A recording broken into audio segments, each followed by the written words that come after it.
സംസ്ഥാന സർക്കാരിന്റെ ഞങ്ങളും കൃഷിയിലേക്ക് പദ്ധതിയിൽ ഉൾപ്പെടുത്തി കിസാൻ സഭ പോത്താനിക്കാട് നടത്തിയ ഏത്തവാഴ കൃഷി നൂറുമേനി വിളഞ്ഞു.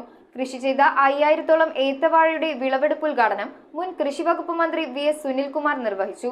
പോത്താനിക്കാട് പഞ്ചായത്തിന്റെ 6 ഏക്കറോളം സ്ഥലം പാട്ടത്തിനടുത്താണ് ഏത്തവാഴ കൃഷി ആരംഭിച്ചത്. കിസാൻ സഭ പോത്താനിക്കാട് പ്രാദേശിക സഭയുടെ നേതൃത്വത്തിൽ പോത്താനിക്കാട് പഞ്ചായത്തിൽ 6 ഏക്കറോളം സ്ഥലം പാട്ടത്തിനടുത്താണ് ഏത്തവാഴ കൃഷി ആരംഭിച്ചത്. സംസ്ഥാന സർക്കാരിന്റെ ഞങ്ങളും കൃഷിയിലേക്ക് പദ്ധതിയിൽ ഉൾപ്പെടുത്തി 20 പേരടങ്ങുന്ന ഗ്രൂപ്പാണ് കൃഷി ചെയ്തിരിക്കുന്നത്. കിസാൻ സഭ മണ്ഡലം സെക്രട്ടറി വിൻസെന്റ് ഇല്ലിക്കൽ, പോത്താനിക്കാട് പ്രാദേശിക സഭാ secretary Mathew T Thomas, president Biju George, VO Kurumban, NA Babu, Roy Mathew, Saji Mankuthel, George Thengumkudi, PA Johny, Varkey Kakkathottam, KV Scaria എന്നിവരാണ് നേതൃത്വ നിരയിലുള്ളത്. കിസാൻ സഭ കൃഷി ചെയ്ത 5000-ഓളം ഏത്തവാഴയുടെ വിളവെടുപ്പ് ഉദ്ഘാടനം മുൻ കൃഷി വകുപ്പ് മന്ത്രി VS സുനിൽകുമാർ നിർവഹിച്ചു. കിസാൻ സഭ നടത്തിയ ഈ വാഴ കൃഷി മറ്റു കർഷകർക്ക് പ്രചോദനവും മാതൃകയുമാണെന്ന് അദ്ദേഹം പറഞ്ഞു.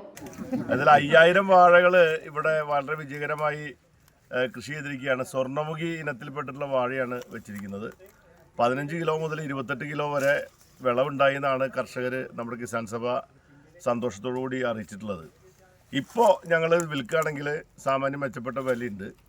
അപ്പോൾ ഒരു മാസത്തിനകത്ത് ഈ എല്ലാ വാഴയും മൂപ്പത്തി വെട്ടിക്കഴിയുമെന്നാണ് ഞങ്ങൾ വിചാരിക്കുന്നത്. ഏതായാലും വളരെ വിജയകരമായിട്ടാണ് അഖിലേന്ത്യാ കിസാൻ സഭ മാതൃകാപരമായ രീതിയിൽ ഇവിടെ വാഴക്കൃഷി ചെയ്തിരിക്കുന്നത്. അത് നമ്മുടെ നാട്ടിലെ കൃഷിക്കാരെ സംബന്ധിച്ചിടത്തോളം അവർക്കൊരു പ്രചോദനം നൽകുന്ന ഒരു കാര്യമാണ്. കിസാൻ സഭ ജില്ലാ പ്രസിഡന്റ് EK ശിവൻ, CPI മണ്ഡലം സെക്രട്ടറി ജോളി പൊട്ടയ്ക്കൽ, കിസാൻ സഭ മണ്ഡലം secretary Vincent Illikkal, president Paul Poomattam, CPI local secretary NA Babu, Kisan Sabha Pothanikkad പ്രാദേശിക സഭാ secretary Mathew T Thomas, president Biju George എന്നിവർ സംസാരിച്ചു. News bureau, Kothamangalam. Kopparambil ayurvedic hospital and research centre. ഉഴിച്ചിൽ, lumbar spondylitis, cervical spondylitis, disc bulging കൊണ്ടുണ്ടാവുന്ന ബുദ്ധിമുട്ടുകൾ എന്നിവ ചികിത്സിക്കാൻ വിദഗ്ധരായ ഡോക്ടർമാർ. Kopparambil ayurvedic hospital and research centre,